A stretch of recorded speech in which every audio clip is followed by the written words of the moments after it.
This is the first time I'm sort of doing this online with somebody, and so really glad it's with you. I remember I was told by my former boss that I would be meeting someone from Australia who's running Venture India. Then later he said, oh, by the way, his full name is Michael Kasprowicz. I hope you know him. I said, of course I know him. I'm curious to know, how did you decide that you wanted to be a cricketer? Do you remember the first time you said, okay, this is what I'm going to do professionally? I do. Well, I wouldn't say professionally, but I was 8 years old. I sit in an area called Indiranagar, a stretch of probably about a kilometer or so, has the highest concentration of breweries in the country. What are you doing there? What's that been like? So Easy Times is the name of the brewery. It's not about making fruity beer. No time for the fruity nonsense personally, but it's just making good beer that tastes really good, which is exactly what we're doing. Unlike most of your peers, you decided not to go into media or coaching and you decided to pursue business. How did this come about? I like doing things differently. I love surprising people, a bit like I did when I first met you. Who's the toughest batsman you ever bowled to? Well, Sachin Tendulkar in India. In all the different times I've been to India, I've been a significant contributor to the GDH of India. And that stands for the gross domestic happiness, because I successfully bowled the cricket ball right in the middle of Sachin Tendulkar's cricket pad. If you were to give an advice to today's cricketer, assume he's 25, he's playing in the IPL, probably in this national team. Yeah, you've got to make sure that you can't rely on luck, because at the end of the day, the only team that ever talks about luck happens to be the loser. Are there any cricket-centric businesses that a cricketer should probably focus on, which is sort of untapped today, apart from the traditional coaching and media business?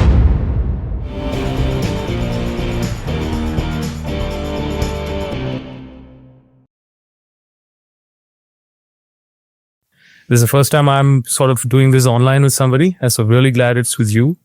And I'm taken back to the first time we ever met. I remember I was told by my former boss that I would be meeting you. I would be meeting someone from Australia who's running Venture India, and it's a sort of a cross-border strategic firm that my firm was working with, and they mentioned that someone named Michael would be coming along. I said, okay, all right. And then later he said, by the way, it's his full name is Michael Kasprowicz. I hope you know him. I said, of course I know him. I mean, I'm grown up playing and watching so much cricket. It's a no-brainer for me. And I remember coming into the meeting, and the impression or the image I had of you from your playing days, the fast bowling quartet that you were part of. I always thought you were someone who was always angry, mean, because that's sort of aggression that you guys showed on the field. And then I remember walking into the room, seeing you, and then you got up from your chair, you walked over and introduced yourself, and I was like, such a lovely bloke. That's not the kind of impression I had, So that was very interesting. And obviously from there on, we've spoken a few times and I've got to know you and what you do. I'm curious to know, what's your origin story? How did you sort of decide when you were young that you wanted to be a cricketer? What is that journey like? Do you remember the first time you said, okay, this is what I'm going to do professionally? I do. I was, I wouldn't say professionally, but I was 8 years old. Right. And I was at school. So first of all, thank you. Thanks for the invitation, Saanand, to actually come and join, have a chat with you. I'm really looking forward to this today. So it's great and my pleasure to actually to come along and share a couple of ideas with you. Right. But I was 8 years old. I was in year 3 in Australia. I was at school, and I just remember that the teacher came around and said, who would walk in and said, out of only two classes, who would like to play cricket? And I've been watching this on TV at 8 years old. We had World Series cricket was sort of happening in the background, and I think my parents gave me a bat and a ball from an early age. And so I just said, absolutely. I quickly discovered that I could actually bowl the ball a bit faster than probably everyone else. Certainly at school and then in the region and right through junior cricket, to the point where I was in high school. And high school in Australia was year 8. Year 8. It was the end of year 8. 2,000 kids in the school. It's called Brisbane State High School, and it was actually it's in the GPS system, so it's actually quite prestigious in some ways, but it was a state school, so it was free. The end of year 8, I was asked by the first 11 coach to come to training. So all of a sudden I went on a tour with that first 11 team when I was 13 years old, everyone else is 16, 17. And I was opening bowler. So I was an opening bowler there. But just even from that, it was really kind of weird. I'm 13, 14 years old. I'm going through my whole high school career, playing in this first 11 career team. And then when I was in year 12, I was 17 years old, I got selected to play cricket for Queensland. So in so many ways, my upbringing had been really weird in some ways, in that it sort of was about, this potential that I guess I showed from an early age. Right. So what age did you make your first class debut? 17? 17, yeah. Yep. Oh. And for Australia? 24, I think. Right. It's still fairly a young age, right? Considering in your generation, a lot of players started playing, rather very few players started playing in their early 20s or in their teens. A lot of them came through the mid 20s and a lot of players, in fact, even in the late 20s into the national team. No, in Australia, no, there's actually a real push to put through talent. And they changed the second 11 competition in Australia years ago, that you only have 3 players over the age of 23. And in so many ways, we lost a generation of players because, as you point out, and I've asked my mates many times, every single player will tell you they are at their best when they're about 27, 28 years old. Right. That's when you understand what you can do, I suppose, your range. And I think that's where a lot of players, in some of Australia are identified. Obviously in your teens, late teens, you have a few injuries and as you're growing your body, I suppose, sort of for a fast bowling side of things. But essentially, you sort of, and I think that's what I was really fortunate, certainly with the Australian team and I would think long association of 10 years in and out of that Australian side sort of showed me and gave me a good example of that. Right. So obviously you had this illustrious career. You were part of what I think is one of the greatest fast bowling quartet in history. One of them among many that have been in through generations. I think you had over 83 games for Australia in Test, ODI, T20. I think 189, 90 wickets odd for you. I hope my numbers are right. Right at the international level. Obviously, at some point, that career came to an end, and unlike most of your peers, you decided not to go into media or coaching, and you decided to pursue business. So how did this come about? What's the origin behind this side of your life? Well, I think maybe even I just sort of looked at it and I thought there's so many lessons you learn. Like, I should point out that I played 19 seasons for Queensland. Right. And 19 years of first class cricket. So I'm the highest wicket taker for Queensland. I think it's about 540 wickets, maybe 550. In those 19 years, so also in first class cricket, I think I've got 959 wickets.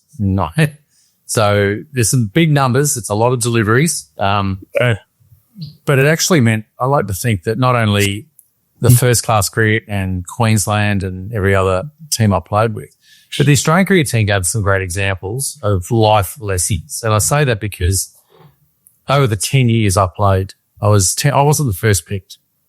I was always on the fringe. I was either just in or just out. And for those 113 test matches I played, 113 wickets I took in 38 test matches in 10 years, meant I was on a lot of tours. I knew all the great players. I played with them, became great mates with them as well.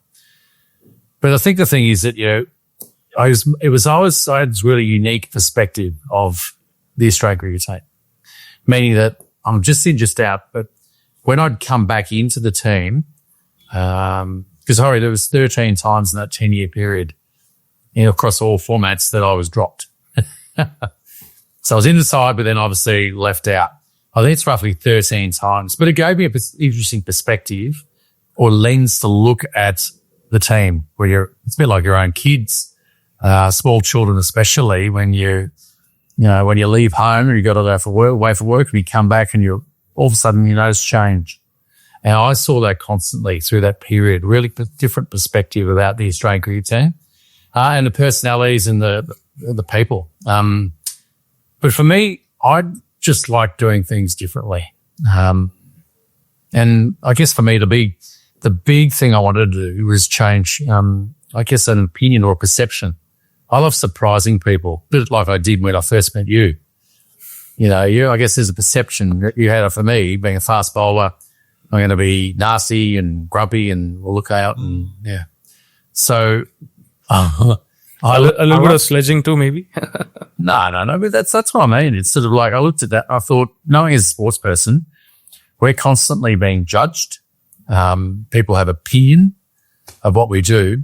And for me, it was all about understanding, I guess, how you can actually change perception or influence someone's perceptions through your behaviour, through your actions of what you do. And I think that's for me.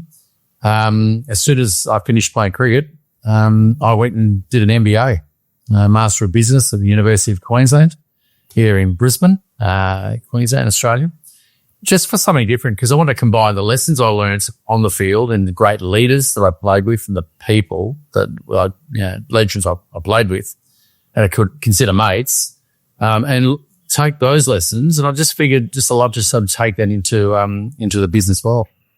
Right. And once you did that, was the idea that, okay, now you go into sports administration or is it general business world at large?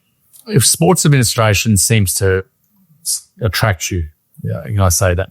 I was the president of the Players Association Australia, the Australian Cricketers Association. And at the time, Queensland Cricket changed their constitution. And so they offered me the position to go onto the board of Cricket Australia. So become a director of Cricket Australia. I said straight that I have to leave the Players Association. I knew that. But at the same time, I knew there was a corporate governance review happening at the time.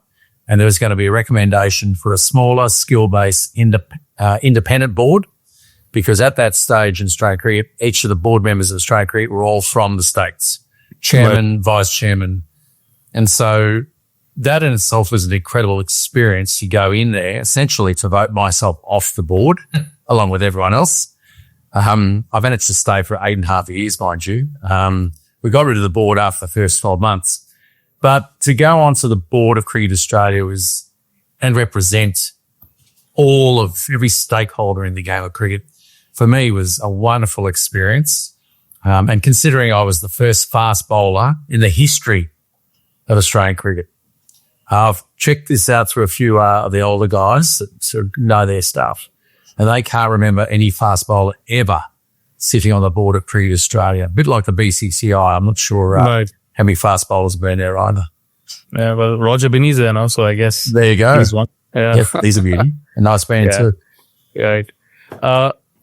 Just out of curiosity, what's the process of getting elected in Cricket Australia? I'm assuming you have to go through the state associations, but how do you get to the state association? What's the level below that? Historically, it was club. Yeah, so in Queensland, I'll give you an example. I think there's 12 clubs play in the Premier League competition. There's delegates from all the clubs who represent. There's certain voting systems. There's even sub-districts. With all members, there's plenty of other people that can be ways to get on the board. It's a long, arduous process, and generally, players don't get involved. So it came to me from a side on. Really, I was never a goal of mine to do that, to have that opportunity. It was good, and even from that, I guess an understanding of how cricket's run was certainly at the top level. Led to a 6-month period as I was the interim CEO of Queensland Cricket. So the state association here as well. Loved it, enjoyed it. And so it was all good fun. Right. And so that means that if I desire to get into Cricket Australia at some point, I need to start at the club level, become an elected member of the club. Then and I'm assuming the club would nominate me to the state board, and then from there probably to Cricket Australia, right? That would be the pathway. And you're talking about a 50-year period, I reckon. Wow. Right. It's actually because, they'll be getting onto the board of your club. And then from there, it's actually getting the trust. Interesting word, that. trust to actually get yourself onto, be nominated to represent. So, look, it's a long process. I think historically there's been, some incredible people have put some amazing amount of time in it. But right now for Cricket Australia, they are looking at more skill-based people actually that fit the balance, of the board. I think now that we're talking about an organisation that essentially is generating $500 million, right? Chicken feed to the BCCI, of course. Yeah. But does sports administration in Australia attract? What's background of professionals does it attract? Does it attract people who are administrators by profession, or are they, say, ex-athletes generally? And I'm talking in general. This may not be just with cricket. And at the same time, do you also attract politicians like that happens in India? Yes. And probably the subcontinent? Yeah, you do. Absolutely. I think that's right. Yeah, and it's only right. I think from a board point of view, when you're overseeing, I guess, strategy and overseeing risk, and strategy for your state or for the Australian cricket, it's a little bit different from the CEOs or general managers or the skills that you need to actually to get into administering the game. Does that make sense? So that you'll find that there are great people in every sport that's from sport that have had the experience, let's say on the field, and they're able to translate that experience with the business side of things off the field. Right. And what's your personal stance on this, or a personal opinion? Do you think sports administration needs more ex-athletes, or is it okay to have more people from outside? Like, what's your take on it? I think it's important to have a balance. I do think you need, just an understanding. I think it gives you, as far as being a sports person on there, because you can see it from that perspective. And maybe the way I answer that question is, I think my time on the board of Cricket Australia, I actually offered quite a lot to the board, because I mentioned before, I was there representing every stakeholder, but I can see every decision or every pathway that we're looking or opportunity through the lens of every stakeholder, meaning that I can see it from a player's point of view. I can see it from the Australian Cricketers Association point of view, who represent all the players.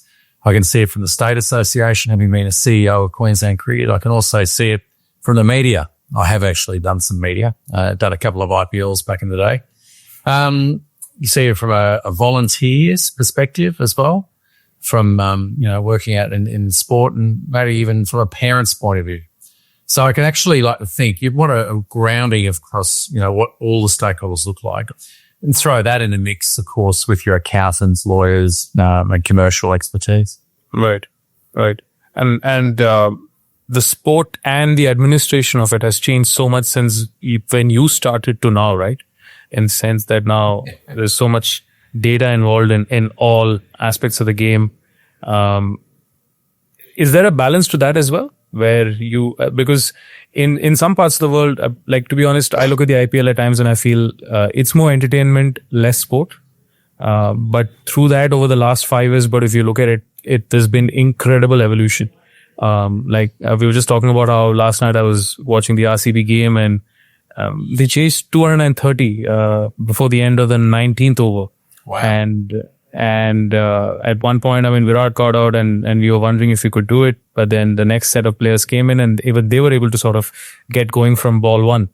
So there's been so much evolution on that side. It's only natural to think administration has also changed, because now you need specific people for those sort of roles. Oh, you do. And I think it's evolution. You're going to find the skills are so much better now than they ever were. Whether it's fitness or whether it's just skill. The talent is unbelievable when you see what players can do now. It's extraordinary. And I know that there's, bigger bats or better bats or in smaller boundaries, and it's all entertainment. But I think still the level of skill involved is extraordinary. And I think that you'd like to think business is the same, where, you're finding that now. We've got technology coming in and sort of helping business, in so many ways, making it easier, more efficient. I think it's just, the way technology, comes in and helps everyone. Let's see what AI has in store for us. Right. Fair. I'm assuming in your time traveling around the world, playing cricket in different parts of the world, you must have met a lot of administrators, right, who revolutionized the game. Of course, there was Kerry Packer, who did a lot in the late 70s, 80s, bought in colored clothing, etc. There's obviously Lalit Modi here in India who did a lot too. Are you seeing any signs of any other people that probably we should look out for, who you think could be the next set, or where innovation is still, that we're yet to see as general public, but you probably have a front row seat to it today? Well, one of the things I find really interesting watching, because I'm not on the board of Cricket Australia and haven't been for 8 years now, I think. The really interesting thing, I think, is seeing Major League Cricket in the US. Yeah. And for many, that was, it's always been in the background there, the opportunity. I've actually represented Australia over in LA twice.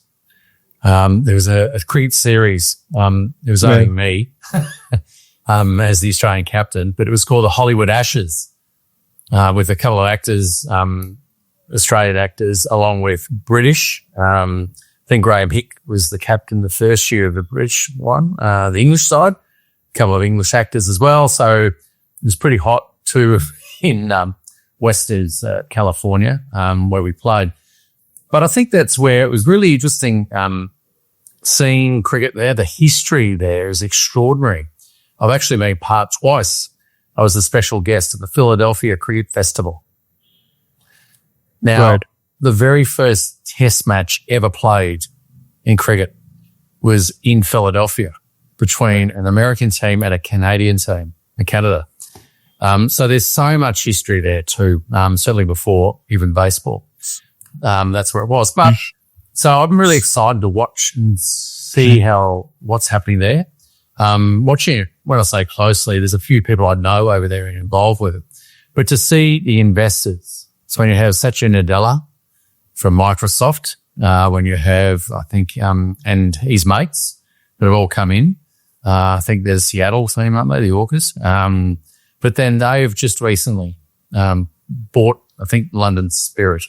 The way the English Cricket Board, ECB, have actually put it out to market for 49% of their teams. The 8 teams that they reshaped, not every county team, but shaped into franchises. And in theory, for what I've seen and read, is that they've made £500 million. That's the equivalent of $1 billion Australian dollars. Yep. And so that's where for cricket in Australia and having a similar perspective of Australian cricket, we actually looked at that when I was first on the board. We looked at that opportunity, whether it was the opportunity, but at the time we decided, no, wait for it to actually create some value in the Big Bash, first of all. And I just think that to me is the next step. Obviously, IPL keeps growing and growing, and the year is only so long, except so many days in the year, and take the monsoons out of it. But when you think about this version of the game, you think about who's playing, the investment being made into the sport. It is pretty incredible. And I think the next big thing for Australian cricket has to be Indian investment in our Big Bash teams. Right. Do you see that happening? Do you see Australia going the British way? I can't see the reason why they wouldn't. When you look at the opportunity financially, and I think the Big Bash is being regarded as one of the best, if off second, not the best, of course, that's the IPL. But I'd like to think the second best competition around the world. It's gone through a long lifespan too, where they expanded the games, they brought it back into a shorter format now, but still it's attracting the talent. And I realise you've got these shorter tournaments and in theory, people being thrown money to come to these other tournaments. But I think that's the whole thing, that if we've got, for Australian cricket, the Big Bash, the identity of the Big Bash played at the time it is, you'd love to see it being, shared around the rest of the world. Right. And in terms of, talking on the same talking point of T20 cricket and the expansion, there's obviously so much noise coming out of Middle East with what Saudi's planning to do. And the rumored format is something like Davis Cup. And there's apparently a team from Australia that's helping the Saudi board in setting this up and doing it. I heard from some sources here in India that BCCI is likely to support it and allow Indian players to participate. Then that means that's just going to be a great success, because it's a fact that wherever Indian players play, that those leagues do well. What are your thoughts on that market? Because there's so much of subcontinental population that lives in the Middle East. It's only natural for the sport to sort of be the second or third most followed, probably after football and anything else that they were to have. Yeah. Do you think that's going to be a big next big thing in cricket? Oh, I think it's going to have to be, because they're now with golf, with the live golf, attracting the best players from around the world to play in these competitions. I know even that competition gets played in Australia, and it's great. It's actually good fun. I think on the holes, the party hole, everyone's quite relaxed. It's seen as a great game. So they're working, I know, putting the two back together. So I don't think you'd want to be working with, I think, like you said, the Saudi investor. Work with them rather than try to go against them, a bit like what happened in golf. Right. What's Cricket Australia's stand on it? Are they pro? I don't know. There's no talk about here, other than what you might read occasionally in the newspaper, or certainly what I've sort of seen online as well. But I think that's where maybe the opportunities. I don't know if it's T10. Not sure that's part of the spectacle, but maybe if we played during the monsoon period, we're going to get T10s instead of T20s. T10s has been the other surprising thing, right? Which is I really didn't look into it much until maybe the last 3-4 months. And then I realized that it's actually a gateway into T20 cricket for a lot of the associate nations who probably today aren't. And when you go through ICC's list of members, you realize that there's over 100 countries in the world that play cricket.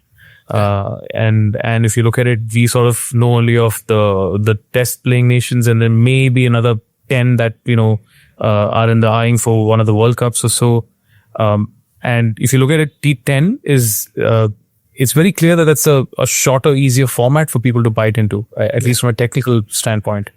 But I don't see enough of the test playing nations wanting to do more to get more associate nations in, which is quite strange because, in business, we keep talking about the total addressable market, which is what you always try to look at. And then if more teams are playing, then you have a bigger market. And as a function, there's more commercial opportunity. But it seems quite strange that the boards are not, and rather it's the opposite. They're trying to sort of take it more inwards. And if you look at what's being rumored to be now the new Test Championship, it's going to be 2 divisions. So it's something doesn't add up. I'm sure there's some administrator somewhere who could look at it all and say, we're not doing it right. I think what it is, it's financial is how it works, because all of a sudden everyone's scrapping with players, even the 3 formats of the game, the tours, future tours, and the rest of it, to really worry about anyone else. I think it sounds like an excuse, but I think that's more the reason why they're too busy looking after their own. But what you'll find, not only, I think the other exciting thing for cricket is that it's being played at the Olympics in LA, and then in Brisbane in 32. And then I've heard a rumor that India would like it after Brisbane. So Brisbane's my home, as I said, 2032. There you go, 36. Maybe we'll be ducking to Bengaluru to, what do you think, Jelly? Will get it? Yeah. Ahmedabad. Yeah. There's a whole sports city that's being built around the new Motera Stadium. So right. Yeah. I think infrastructure wise, I think that's where it's going to be. Okay. Yeah. Well, That's the hunch. Well, I guess with the Prime Minister's history there, I guess it makes sense. Exactly. Yeah. So I think that's coming back to your point around the minor nations. That's the opportunity. And maybe I've even thought about this before, maybe in a T10 format too. Right. Because it's going to be quicker. There's a lot more chance involved in a T10. Right. And so maybe that was it. But I think with the Olympics, as soon as it becomes an Olympic sport, there's more dollars available to that sport. So when I said financially, I think that's where all the smaller countries, we create money to be spent in cricket, help develop cricket. And one of those countries I know is Italy. And the Australian relationship with Italy, there's some people here in Australia actually at the moment looking and helping and looking at ways to help out. Right. Exactly. And that's where the opportunity probably lies for a lot of former cricketers, isn't it? There'll be a lot more countries now getting inducted into the sport. And as a function of which, I'm assuming there's a lot more opportunity in those local markets, be it for coaching, be it for any kind of, knowledge transfer. And that should be a opportune moment for a lot of the experienced cricketers, I would assume. Yeah. So do you have any contacts with the Maldives? Because I'm more than happy to coach the Maldives. I mean, you should probably ask Kevin Peterson. all right. Okay. He's just taken a 2-week break during the IPL to visit Maldives while he's a mentor of the Delhi Capitals. So what? That's Really? That's a joke now in media and everywhere else. I think even the Delhi Capitals players are having some banter with him on this. I wouldn't be surprised if they're encouraging him to leave to get out of the dressing room. It's probably more appropriate. Right. On that note, I want to ask you, obviously, when you are in a team and you've spent all your life playing a team sport, and then when you go on to business, do you carry forward some of the values that you've picked up from those days? I have this problem. I played a lot of sport growing up as a teenager. And I wouldn't say it's a problem. It's a trait. I think it's how you use it. So I sort of try to always say V. It's more of a V over I. It's just default. But now now that it's been over 12 years since I played my last game of cricket, I can start seeing myself slowly change. But, but for someone such as you who's been so entrenched in the sport, it's been all your life and at the highest level, how has that transition been? Do you look at the business, do you walk into a conference room and look at it same as a team meeting, or is it different? I think honestly, I'm being really honest here. You assume it was like a dressing room. Right. Everyone talks about culture and there's all, so many books and everything where it talks about all this, how wonderful it is. But at the end of the day, I found that in a business sense, it can be quite an individual sport. Everyone's looking after themselves. There's a couple of sort of things I've learned is that I generally felt a bit like in a team was that you trust people, trust their preparation, trust what's going on. But I've had a few instances where, instead of trusting people, I had to trust my own gut instinct. Your gut feel that something's not quite right, or since this person's a bit shady, or this, And I was a little bit slow to learn that, I think, coming from the environment I did. And maybe the way that worked was when you're in a team, it's pretty easy. We can trust each other. We back each other because we're all going in one direction. There's a World Cup. There's an Ashes trophy. There's a Border Gavaskar trophy. And we're all in this together. We know there's all different skills. We know, but together as a team and understand the potion that presents in order to us to have the magic of a win. Business is different. It's life in every way. It's about, looking after yourself, putting yourself in that position so that ultimately you're in charge, of your journey. No one else is, as I said, putting, you've got to make sure that you can't rely on luck, because at the end of the day, the only team that ever talks about luck happens to be the loser. Right. Very interesting. Do you see yourself going back into administration, sport? It's always there. It's in the back the mind. I do like it. But one of the things I think I've had to do is prove myself. I remember going for a role in cricket years ago, and I actually got an interview for this position. It was quite a large, big one. But I was told by recruiters an hour into the role, into the interview, two people, they said they're having trouble comparing me with the other candidates. And I didn't quite know what that meant. And I asked them to explain. And they said, well, the other candidates had 20 years of management experience. And so whilst you have an MBA, whilst you had, a couple of years of actually some management experience and all that, comparing me with, those people didn't work. The part of the time gave me the shits was the fact that it was a cricket role and they didn't ask me one question about cricket. I had 30 years of cricket experience. And so I think what I'm saying is that, that you're responsible for yourself. Understand, going back to that word perception again, in people's opinion. It's about, I think that's the whole piece for me is always not having a fear of other people's opinion or a FOPO. I think there's an excellent psychologist, sports, Olympics and everything else. He's got a good podcast too, Dr. Michael Kasprowicz. I love it. He wrote a book, Finding Mastery. And the key to that he calls FOPO is fear of other people's opinion. And you just got to shake it loose. And I think as a player, as a sportsman, we're so accountable and so visual about our performance that everyone's got an opinion about you before they even meet you. So, yeah. So you got to know that people.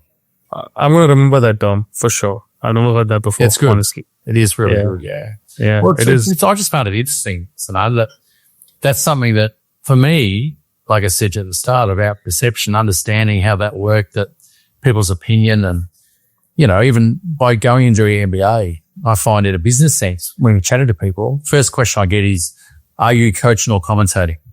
And straight away I'll say, no, actually I do business. I'm in business. I did an MBA. And you can see it not so much in their eyes, but straight away it's almost like, bang, that's where this whole perception opinion. Okay. So all an MBA is, it's a ticket to play business. It's not to specialize as an engineer or as a, accountant or, financial planning or anything like that. It's just an all-round general. And for me, that was what I figured was the best way to enter the market. Right. Is this why you said it would take 50 years for someone like me to break into cricket Australia? Because there's so many prerequisites. You're only 17, so I can see that now. I was rounding up, of course.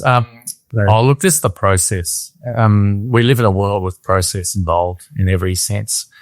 But not saying that if that's your dream, a bit like, my son or kids or anyone else's, one of the things I keep saying every year when you're turning up to junior cricket, championships or you're seeing these kids, one of my takeaways for them is just keep loving what you're doing. If you love the sport, you don't know where it's going to take you because there's so many examples of people that weren't identified when they were in the pathway system. But, all of a sudden at, 27, 28 years old, you can find yourself playing cricket for Australia. Right. If you might even find yourself, Saanand, being on the board of Cricket Australia if you just kick. You don't know where it's going to take you. Yeah, I think I have better chances of Cricket Australia than BCCI. So yeah, sure. What I'm also sort of coming to realize is that credibility and validation are very important in the Australian culture, I would say, as much as it is probably in India, but a little different, obviously, to each environment. Like in India, for example, if you hold a good degree from a very good university, like say an IIT and IIM, it's far easier for you to raise funding than it is for anybody else who doesn't have that sort of credibility. right? And we've always been that way. We've been obsessed with education, titles, degrees. It's just been how our society has always been. But it seems like in Australia too, regardless of the kind of career that you've had, you still need some pedigree to be proven from a management standpoint before you're given a sort of a role or before you're, in that position. Is that right to assume? Or is it more of the competition is such that then there is a prerequisite created because of the kind of people that come into the role? Well, it's not, there's no competition like Indian. I think how many engineers are produced every year. It's extraordinary. No. But I think, I think one of the things I found was you just want people to give you, just back you, just support you, back you to have a go. Because whilst you haven't got 20 years of management experience and a CV that looks, like everyone else, there's so much that through 20 years of professional sport, you can bring to the table. And I found that in some ways frustrating. You see other sports people, some people just somehow would land it. They'd land someone who would support them, come on in here, learn. And I think that's one of the things I've always shown. There's always been plenty of energy, but also the will, the want to learn. Even now, I'm 53 years old, but wanting to learn. So one of the things, I guess, motivations for me, honestly, between the MBA, was learning about India. I'd loved India so much as a player. I'm going there 3 test tours back in 1998 was the first time. We lost the test series that year, but it was one of not only the most challenging things I've ever done, bowling the Sachin Tendulkar in those conditions, 40 degrees for playing in March. It's, I don't know, wicket's pretty flat. I lost a lot of weight as well, just because it's new food and everything else. But to me, the last test match was in Chinnaswamy Stadium in Bangalore. And I got 5 wickets for 25 and we won the test match. And I learned how to reverse swing the ball. No sandpaper involved. It's not required. What it was keeping the rough side dry, keeping it bone dry. And then I found that it was reversed and got some great reverse swing. And it was as simple as that. And so one of the great lessons I learned from bad experience, and I've taken it into a business or my whole career first of all, but then also with life afterwards, is that maybe this is what correlates well with business. Ultimately, it's the same game. It's just different conditions. So fast bouncy outswingers work at the Gabba and the Wacker. But when you're playing at Chinnaswamy Stadium, that doesn't work. And so it's finding something else that will work, that will give you something. So I know in a business context too, I was looking at this going, well, I haven't got 20 years management experience. I can go get an MBA. At least that way, it can separate myself from the crowd and find a place with my skills to actually utilize these in a business context. So that's what I'm saying. I think that was it. Just you have to adjust your skills to suit the conditions of play in today. And that's where I found India was just so good. And even once again, the word perception for years, I've been going to India. I've been to Taj Mahal 8 times. I've been over there on trade missions, consulting or advisory different groups and businesses with Australian government, with state government, with even Brisbane City Council all over the years at different times. So I spent 5 years on the Australia-India Council. So our government, Australian government, handpicked 6 people to join the board to help them with India. So I have some great people involved there. But I spent a lot of time there. I love India. I love the opportunity, the energy, and always seen that. And was really, I don't think before my time, maybe way too early, of trying to support it. But there's a perception piece. People look at India from an Australian point of view and look at it and go, I'm not sure about India. It just looks difficult. I'll go and do business with China instead. And then Indians look at Australia and go, I'm not sure about Australia. Why don't we just, we'll go to the US instead. And for me, that's where I'm reshaping what I was doing previously, is going, well, the Australia-India relationship is putting is a position right now for huge opportunities in agriculture, mining. They were the standard ones back then, but there's so much more. And I think that's where with, tariffs and Trump and all the rest of it, everyone's looking differently around who and you trade with and how you play. Coming back to my point, adjusting your skills to suit the conditions. And that's what I'd love to do, be a conduit, if you like. Connection is what I love doing between Australian companies looking at India or Indian companies looking to come to Australia. Right. Got it. Quite like what I was doing prior to starting up the ad agency of mine.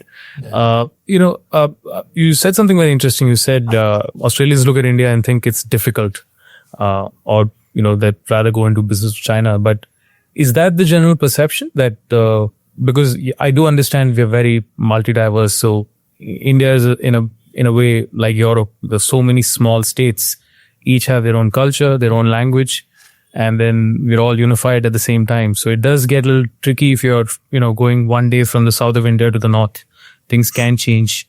So how does, is that been a sort of a challenge for why we haven't seen enough in the past in terms of relationships? Yeah, absolutely. I think that's where I use that exact line about when people say, I want to take my product to India. The first thing I say is you have to think of India. No one says I'm going to take my product to Europe. You'll be really specific. And I think that's where what I found as a former cricketer with profile, it gets you access to certain people or places or you want to go. Ultimately, as I explained to a lot of Australian people, it's culturally rude in India to say no. People always say no to your face. And the thing is that the frustration when you go on these trade missions is that everyone's handing out business cards and saying yes, yes, yes. But ultimately, you need access to the one person in an organization whose yes means yes. And that's generally the family head or the chairman come managing director or, generally that's where it is. Everyone else, the doers, it's actually getting it done. And so it's so important. I think like anywhere really for business, but Australia is underestimated, and maybe India likewise, underestimated the importance of the relationship, of the dating, if you like, getting to know each other first. Let's really see where we can fit, how it could work, and just investing time in that capacity because, I love it. I love the fact that Australia and India, everyone, years ago, they used to talk about we have the 3 C's in common. It's the Commonwealth, curries and cricket is what they used to say, just a throwaway line. But when you start throwing the Westminster legal system in there as well, and the fact that our Australia Day that we celebrate and have done is the 26th of January. I see. Independence Day. So I think that's where there's all these incredible connections.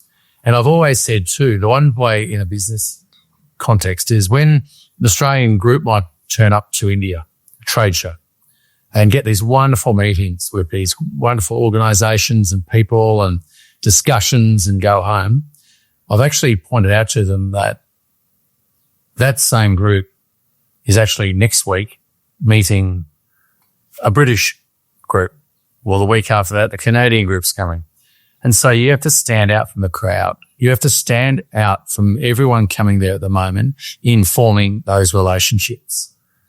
And that's the beautiful part with cricket. Cricket gives us the opportunity not to close the deal, but I've always said this, to actually start the communication, start the opportunity to talk, find out if we like each other, who you support, who I support, who you like, who you don't.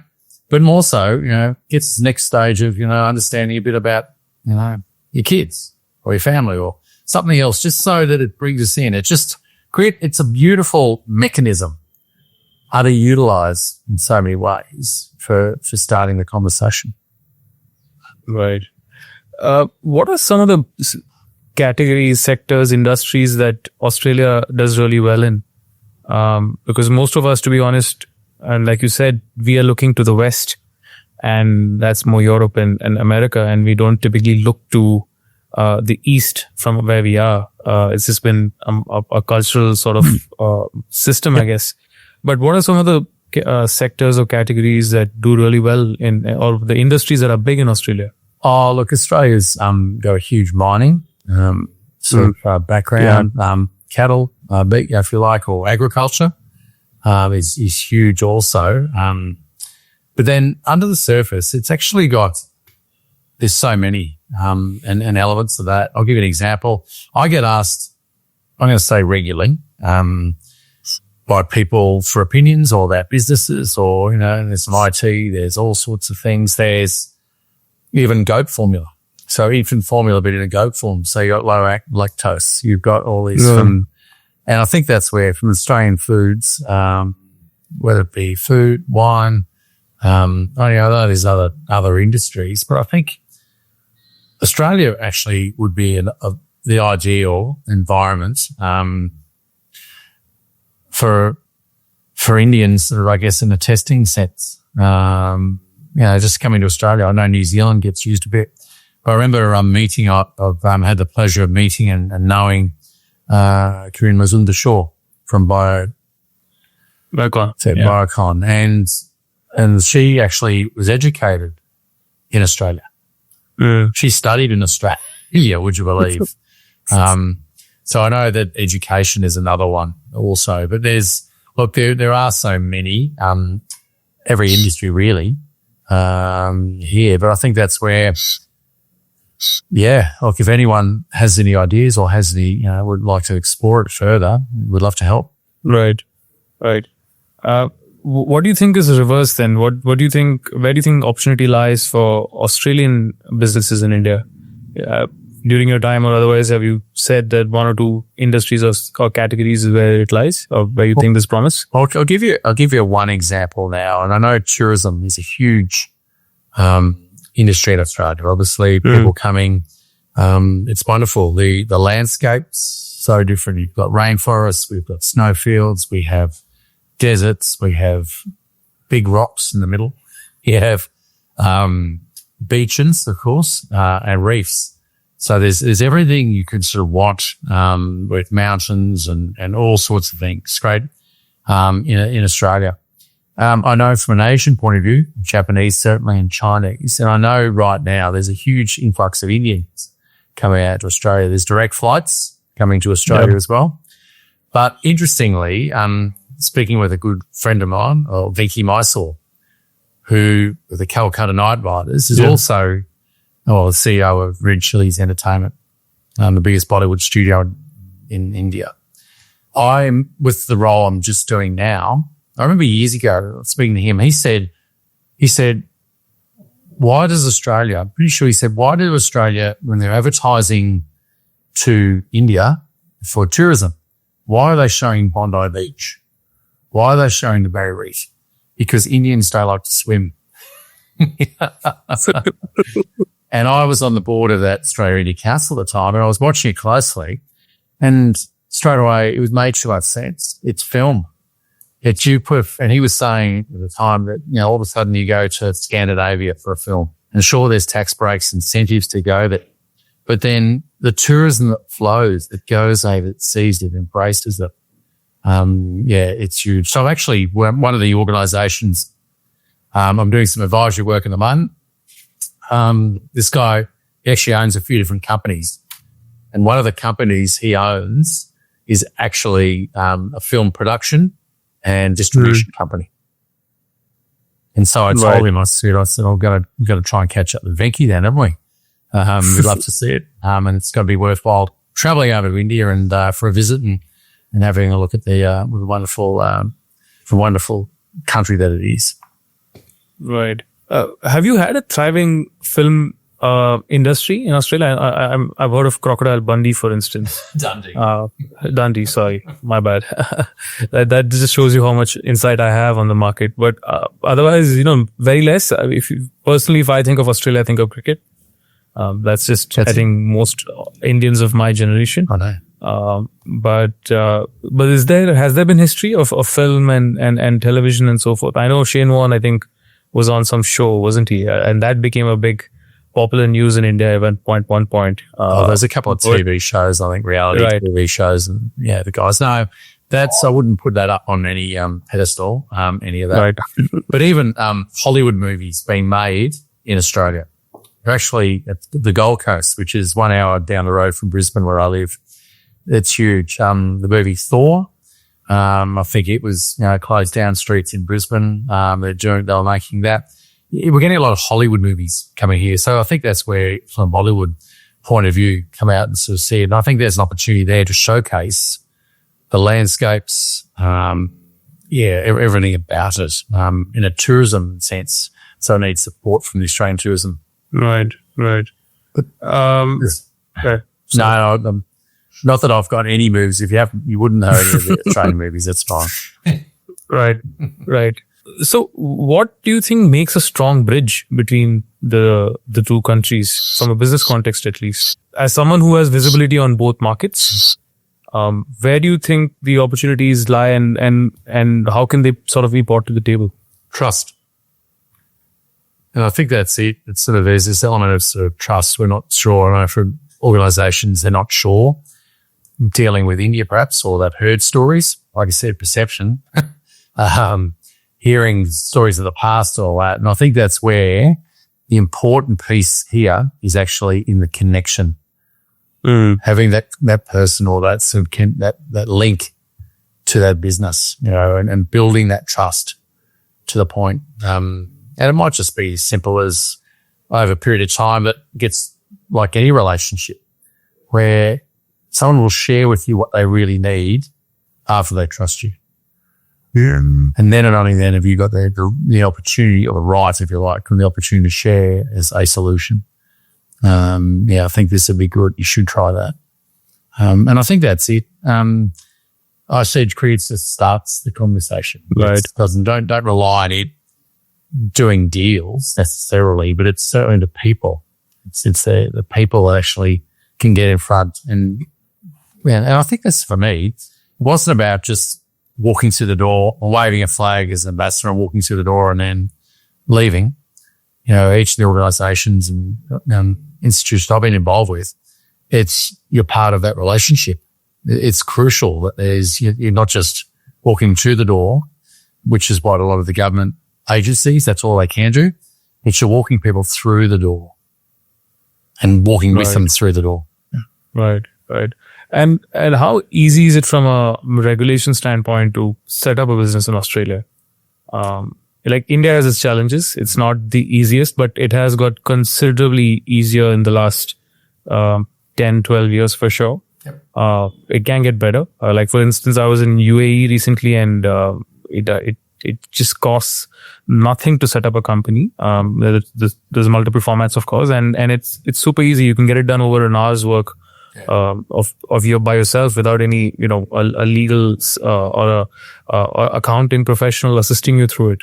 Which is not the case in India, so it's kind of hard. So if someone was to come over to India, it would take them a little bit of effort. But how is it in Australia? Is it easy? Oh, for a local, easy. Yeah, if you're local, all that sort of stuff. International obviously has to be a little bit more work to it. I know there's a visa program years ago as far as the investment in, and they were speeding up processes and all the rest of it.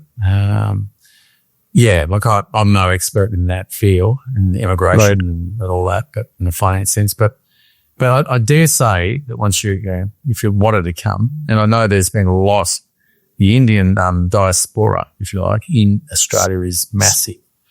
I remember, I think it'd be up near close near, could almost be a million now. I think it was about 750,000 just a few years ago. So even with that in itself, it should, it is an understanding, which goes to building trust. Right. So culturally, I would assume it's very easy to probably for someone coming over from India to settle in, because there's so many Indians in there already. So I think it should be far easier. But fair. Makes sense. I think for an Australian going there, it's a lot more difficult. Yes. Right. We spoke about the 2032 Olympics now, right? It's in Brisbane. By the way, I heard they're going to break down the Gabba, rebuild it.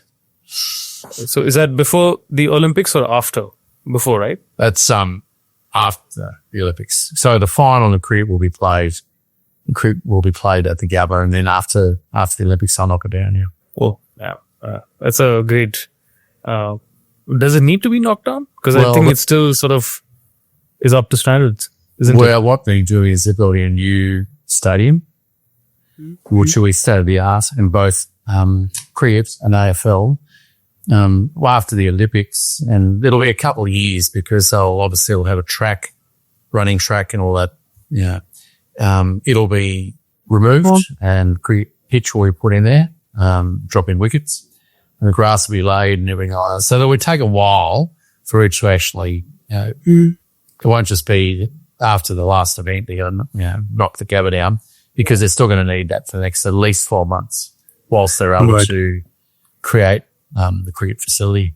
Right. But essentially what they're doing, you've got a massive, big, valuable bit of land that's going to help fund for selling the land. Now it's going to be accommodation. It'll be units. I think it's 20 might be the limit, stories.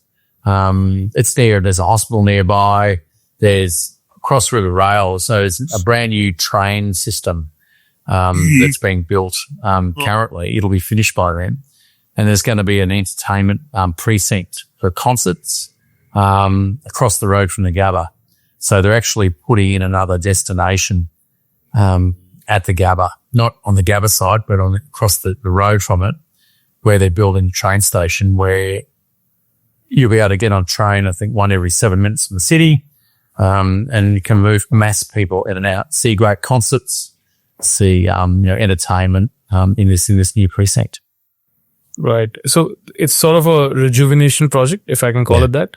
It will be. A bit like I think it's what Manchester United is going through right now in Manchester. I think, they're spending a couple of billion to revamp the entire, build a mini city center of sorts. But, this is something that's fascinated me about Australia, UK, even America, of course, but we don't see enough of that in India. Somewhere there is a disconnect of not thinking or associating sport and commercial outside of the field. Yep. Because there's so much that can be done. Because I look at a lot of our infrastructure and, as much as I love the Chinnaswamy, it's a nightmare to get in and out. Right? Like if you either have to go 2 hours early or you're missing the first 5 to 6 overs of the game. It's just, there's no in-betweens. And, we've had a metro come up, the rail, and then they've had to close one side of the stadium in terms of access. So now everybody gets in literally from a semicircular entrance area, of which about 1/3 is cordoned off for the players and the officials. Yeah. So then everybody else is the remaining probably 25,000, 30,000 are entering from just a quarter of the stadium, right?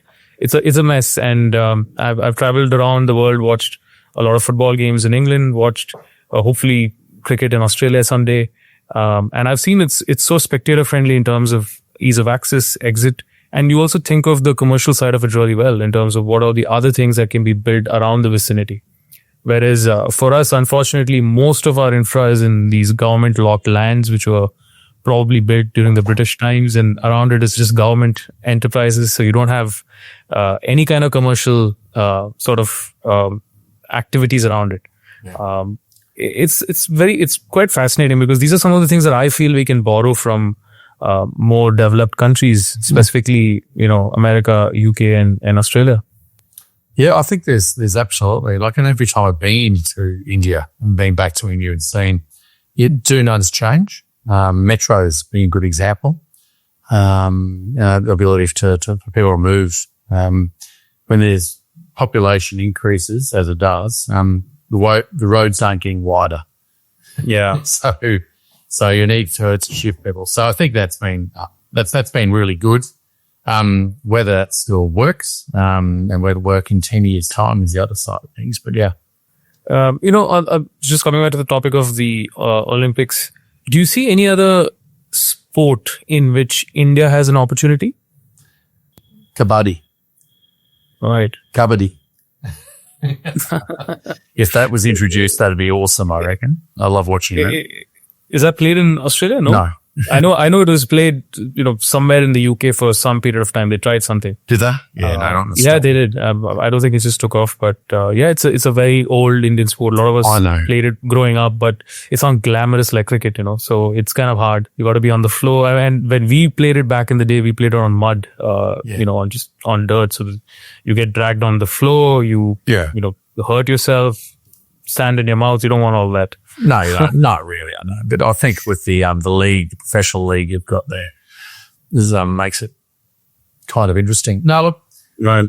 I think that's the thing with cricket, and coming back to that, I think that's why cricket's actually in the Olympics now. Is that India actually said yes, because I think originally they would have said no. We're going to give, because you're handing over your cricket, the BCCI's cricket, to the Olympic Federation, for the Olympic Federation to make money for a couple of week period of time. But then, it's our product you're using and making all this money. So in many ways, as we pointed out earlier, I think for world cricket, it's a very good thing. And thank you for India for sharing that. Right. But, should it be that way though? I mean, I'm a capitalist. I understand, how business works, but, for the development of sport, do you think one nation, one board, or a few nations need to own it? Because shouldn't it be more open, accessible for anybody to play at any level? Oh, to play, absolutely. But I think that's where it doesn't. You can just get a bat, a ball, and get 20 people together in an open space, and no one does that better than India. And have a game of cricket. I realise a structured game of cricket. In a system, and it's sure you need a bit more, but in order to play, I think that's the beauty of it. And as I said, there's no better place to witness that than India. Right. Have you been to any of those grounds in Mumbai? I've been. Yeah. I have been. What's the one? I think it's the big New Zealand train station out the front. I forget. Kanga, is it? No, that's probably. I know Azad Maidan and Shivaji Park. There's the big one in amongst all the old buildings. Probably. I'm not from Mumbai either. So I know very little of it, but I have actually been out there and seen it. Yeah, right. We did hang around there for a while and signed a few things and messed around. I was there with one particular customer that I was actually over there with and showing them what it was all about. But yeah. Do you see that kind of love or craze among the Australian kids playing cricket? There's lots. You're the ones that are playing cricket, but there's lots of other sports too. Certainly from the football, and we've got there's soccer or football. There's rugby league, rugby union, two different styles, and even Australian Football League, AFL. So there's lots of other distractions. Granted, they're generally played in the winter. Cricket's the summer sport, and that's the space that we sort of operate really well. So I know for kids, and we're seeing that now in Australia where there's competition starting outside of the structured cricket. Right. So to the point where there's one called Century Cricket, and I know they're in Queensland, actually happening in South Australia as well, and in Victoria, where these private companies and they're having teams, but they're going and playing 2020 cricket. And I remember when they first started, they also ran junior carnivals. So you had 14-year-old, 15-year-old kids. All of a sudden, September school holidays, going and playing 2020 cricket, something they'd never had the opportunity to do because generally it was just play Saturday mornings or Sundays, whatever, structured cricket. But playing 2020 cricket, playing in coloured clothing, and they loved it, loved the opportunity. So I think that's the good thing. Cricket's helping cricket out by actually going and letting people organise their own game. Right. On that same thought, women's cricket, I think that's exploded over the last 4 or 5 years. And you look back to the Big Bash, it always sort of had the women's Big Bash running parallel with the men's or slightly earlier. And it was advertised the same way. Like we could watch it on TV here in India, which meant the distribution was there. India has been quite late to that game, honestly, in comparison. But that I think is also very, and like, would you say that Australia has been the flag bearer in pushing women's cricket over anybody else? And if so, where does that come from? Is that culture or something else? I know from a board point of view, when I was on the board of Cricket Australia, we invested into the Women's Big Bash. I was on there making decisions at the time. And the view was that it was actually going to increase the customer base of cricket. So whilst at Big Bash games, short, we're sort of focusing on families. There's real focus on the families, their kids to come to the game. If all of a sudden the girls come along, can see their heroes playing, and from Meg Lanning to all these other stars out in the middle, and the skills are incredible. These days are incredible what they do. And so there's been that real support for a long period of time. The girls have been outstanding. And even with one of the things I do, we go into regional parts of Queensland with a group of former players, raising money, called the Bulls Masters, we call ourselves. We raise money for local cricket, but also charities while we're there. We might play a game of 2020 cricket, have a dinner and in the process. But it's incredible when you go away and you're seeing kids at school and girls are all playing cricket. They're wanting to play cricket. And at that age, sometimes at 13, 14, they're better than boys. Right. They really are. So it's really good. And I think Australia, when you say flag bearer, it has done, I think, with the talent and obviously the record they have internationally, World Cups. It's been absolutely outstanding. So it's just an opportunity to inspire young girls to keep playing, and one day, you could be living a dream. Right. Yeah. And as someone who's been watching Australian cricket for, I think, over 20 years now, or even longer, I think there's always been that sort of slight edge, I would say, in terms of innovation. Be it, like we just discussed on women's cricket, or in terms of just Big Bash, or before it was called the KFC 2020, if I'm not wrong. Right. I'll play those ones. Right. And those are, much before anything in IPL, I think many years before IPL even started. And I think the innovation of the bails, the ones with the lights now, which has changed. It's made so much more easier to judge runouts and stumpings. Or the amount of time we would waste on the third umpire screen on something like that. That's brought down. So technology seems to be a very core component, at least when you look at the Australian cricket, right? Was it the same at your time, where did you have analysts coming into the game assisting the Australian team before any of the other countries sort of went in that direction? I think we did. I think under John Buchanan, who was the coach, who coached at Queensland, he did the same thing for us at the time. So he's a good friend of mine, and he was my coach not only for Queensland and also Australia, but also in my club team, the University of Queensland.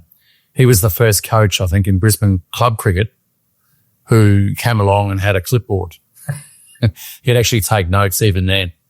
But he was actually looking at other ways we can improve, and just really simple things, improve on the field. I'm going to say I loved, as I said, I love India. I love the IPL. To me, it's, when you use the word flag bearer, but it's like, to me, it's the pinnacle of the business of sport. And so when I had the opportunity to go and commentate in the IPL, did a couple of seasons, 2 seasons early on, can't remember what years they were, I came home and had to tell people about how innovative India. Once again, and I know Jugaad, the concept of Jugaad and frugal innovation, all the rest of it. But I loved the way that I came home and I said it was ingenious. They've actually found a way to find a sponsor for the TV ads. And they've looked at me and said, what do you mean? I said, they call it the strategic timeout. Yeah. And so what that simply is, and I know as a commentator I was there, I had to talk about it. I have to say, right, they're eligible the batting team's eligible for the max mobile timeout, which was at the time. And then they'd take it. And then you say, well, they're taking the max mobile timeout. And then you have 90 seconds of ads to then come out of it and then mention max mobile timeout one more time. He was ingenious. Right. To think of it, yeah, absolutely. I recently found out John Buchanan was the coach of Queensland, and that's how he got the Australian gig. But yeah, I mean, incredible. That series just from a coaching perspective, I think I don't know if there's anything better. Yeah, it was good. He was really good. Yeah. But someone that didn't actually represent Australia or played a handful of games for Queensland even. Right. So, yeah. Right. A bit like Jose Mourinho. From a football equivalent. He too didn't have a career on the top, but, you know, incredible. Yep. Incredible. Right. Kaspa, if you were to give an advice to today's cricketer who, say, assume he's 25, he's playing in the IPL, he's probably in this national team, how should they prepare themselves for what lies ahead of them after their career, maybe in 10 years' time from now? What are things that they can start reading up on or picking up on the side that makes them prepared for a world after the career after sport? Well, I think that's it. It's sort of understanding that fear of other people's opinion. We talked about that, you know. I suppose that understanding perception, also other people's opinion, because it's your brand, you know, your brand when you're out there. You're actually putting yourself forward. That's the most important thing. The second one I talk about is pain. That's second P, meaning that every job has a shoot factor. There's something that no one likes doing, but it just has to get done. You know it's going to hurt. You know it's going to be ugly, but it's just roll the sleeves up. You got to get done. Now, whether it be study, whether it be whatever it is, but don't expect things to be easy.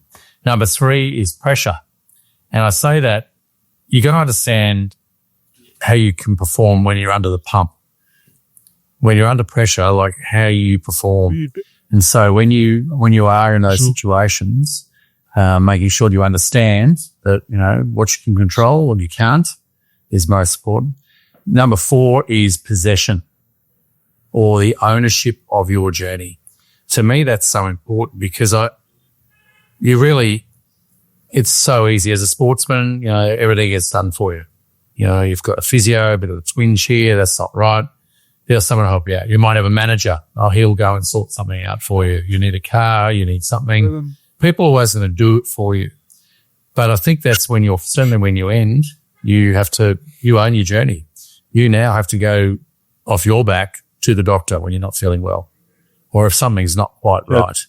You have to control it. And I think that's where I used the term before about luck is that the only team that ever talks about luck happens to be the loser. Because the winning guys are too busy celebrating and you don't want to be in a position where you're having or feeling like you have to rely on luck for things just to go your way. You don't want to have to do that. And ultimately, 5th one is play. I use the word play cheeky because you got to understand how you do it, but also you got to understand why you do it, and where you do it. And so that's where the homework is understanding, you know, what your skills are, where you use them, and, you know, I guess, and understand your why, your purpose. Really soon try and harness that. Right. Did you have these sort of thoughts in your head while you were a player too? Not or really. Is it something you developed? I think while you're playing, I think this was kind of at the end when I finished. And it's where you're looking back in hindsight, everything looks it's more obvious in the rearview mirror than in front of you. And I think when I say those 5, it's quite funny that no one ever sat me down when I was 17 years old in the Queensland team. These are the most important lessons that you will learn. These are takeaways of your journey here. And ultimately, you know, we all learn by doing, you know, and I think that's the most important thing is that this stuff I've just said then, it's the same stuff that everyone else says, just said a different way. Right. And so when you said about what can we read, what can you do, like I was right in the mix of that, going away and reading everything, taking everything in, pulling the best bits out. And even like any coach, the reason why there's good coaches and bad coaches, why people connect with coaches, it's all the same stuff, but it's the way it's said. It's how it's actually, you find something works for you, and that connection. And so that's the most important thing. Right. Very interesting. Are there any cricket centric businesses that a cricketer should probably focus on, which is sort of untapped today? Anything that comes to your mind apart from the traditional coaching and media business? It depends on the personality. I think that's the whole thing. There's lots of different personalities in a team, and well, we like doing things with our hands, obviously. I would like to think that most sports people are quite, we're pretty good with the hands. I'm not saying, axe throwing but I guess in a building sense, maybe. I know that seems a bit low. But like, I like to think, as far as building businesses, helping people. So sort of, when you understand teams, when you understand what is required in good teams, what exists in those teams, I think that's a valuable trait. Something people can learn from that. I reckon it all depends. Like, interesting, like when you said, when I was in the Australian cricket team, we did lots of different exercises. So you did your Myers-Briggs, we learned your personality style, your types, disc profiles to even it's called your learning style, your learning type. And it's called the VARC test. It's called whether you're a visual, audible, you learn by reading, or you're a kinesthetic learner. VARK. And you can do it free online. It's, lots of those ones. And it was interesting, even in that Australian cricket team, I was a VK and one of the very few visual kinesthetic learners. A lot of other people might have been reading learning, and I'm hopeless learning to read, or learning anything that I read. I get easily distracted, so I'm thinking about something else. And you have the audible, which was interesting. When I went and did my MBA, I knew how I learned, my style, and knowing that I don't learn by reading, or I don't learn by telling me someone telling me something. And so I was always sitting in the front of the lecture, put my hand up every opportunity to lecture and ask him, can you give me an example? Okay, I can see that. I can see that's what it might be. Steve Orr example. Generally it was Apple. But then I found that really, to me, learning and the way, even reading, go and read all these, articles and then write your assignment. And, I just thought, no, I'm just going to go and find a couple of articles or books or text books that actually agree with me. So I know that was the interesting process. So I often say that, never mind bowling, in Chinnaswamy Stadium in 45 degrees heat on that wicket. Finishing the MBA was I reckon nearly as hard. Right. It's never 45 here, but yeah, sure. Oh, no. Right. Great. I'm keen to ask, when are you in India at any future point in time? Any plans? I'd love to actually get over there. I think maybe, I know with monsoons and the travel, all the rest of it, before September. So I'm thinking maybe August might sort of work pretty well. Right. June, July is kind of the chunky areas, or July. Yeah. I think maybe sort of August or maybe even September. There's a couple of businesses and advisory work I'm doing right now that has every reason to get me there. There's some people we need to see. Love to communicate. And when I get to Bengaluru, we'll certainly catch up. Yeah, absolutely. No doubt about it. On that note, I forgot to ask you about your current stint with the brewery business you're part of. That's a business I really like because starting out early days of the ad agency, I spent a lot of time with breweries in Bangalore because we are the brewing capital of the country. Yeah. And I think there's some stat that so I sit in an area called Indiranagar, which is kind of like the centerish town of the old Bangalore area. And it's incidentally where Rahul Dravid grew up. His house when he was a kid is probably about 3-4 lanes down. And this, I think, a stretch of probably about a kilometer or so has the highest concentration of breweries in the country. And right? So, right. I mean, I'm in the heart of that business. So what are you doing there? What's your role there like? What's that been like? Very curious to know. Yeah, so Easy Times is the name of the brewery, and it's actually owned also by this gentleman that has the film production company as well. Right. So he got me involved. He said, look, Kaspa, I want you coming in and being involved with this. We do corporate cans. So on the can, we can actually we can put Kingfisher. No, not Kingfisher. We can put any other brand on there. We put Vipro, the label there. So corporate gifting or marketing purposes as well. So that's one of the areas we do. We've got a little bar. It's actually at the Gabba. It's off Stanley Street. So it's pretty good. With off it football season, and tomorrow night the Brisbane Lions are playing there. So we'll have an excellent evening in the pub.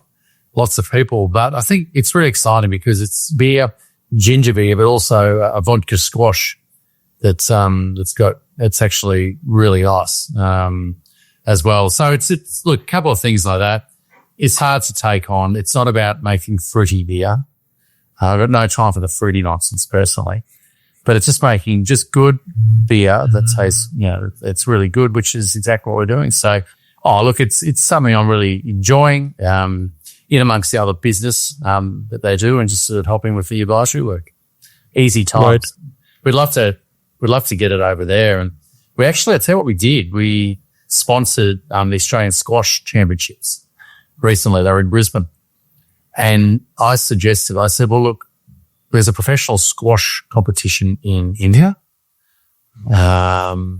with teams. Maybe we could look for doing a squash sponsorship or getting Easy Times in India. We'll get it in maybe Bangalore first. Or maybe it sounds like you're saturated, so yeah. Yeah, sort of, actually. Maybe up north, and they could do with some good beer, honestly. Could they? Some good brewed beer. Yeah, yeah. They need it. Especially with the Olympics. Mind you, it's a dry state. Exactly. It's a dry state, but yeah. Right.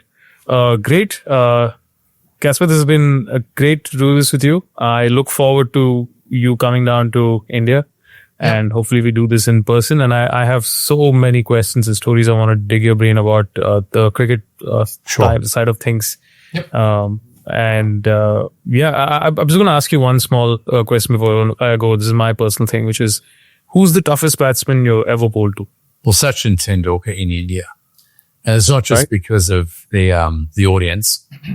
For me, as I said, the most challenging conditions were always to play against the best player in the world on his home turf. So I never played against Sachin in Australia.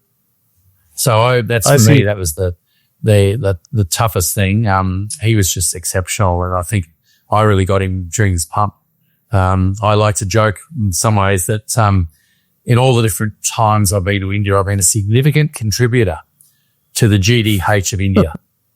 And that stands for the gross domestic happiness, because I successfully bowled the cricket ball right in the middle of Sachin Tendulkar's cricket bat. Right. Do you think there's anyone anywhere close by you think is remote? So is there anyone around the cricketing circles who's even remotely close to him in terms of talent? Have you seen anything? Oh, well, Virat Kohli's been exceptional. And even like MS Dhoni in his own way. I think his story is is wonderful. from backgrounds or what he did to captain India. There's so many great examples of players, of what they've done for the game, but from where they come from too. So I think, there's a bit of pressure on a 14-year-old kid at the moment, isn't there? Yeah, absolutely. So we'll see what happens with all that. But look, for him to score 100 in the IPL was good. But then again, we've got fear of other people's opinion, the FOPO that he's going to have to deal with his entire career. Right. Great. Once again, Kaspa, thanks a lot for taking time out and doing this. Thank you. I can see it's turned dark behind you, so I'm assuming it's... No, thank you so much. It's been wonderful. Thanks so much, and look forward to catching up with you when I do get to India. Done. Absolutely.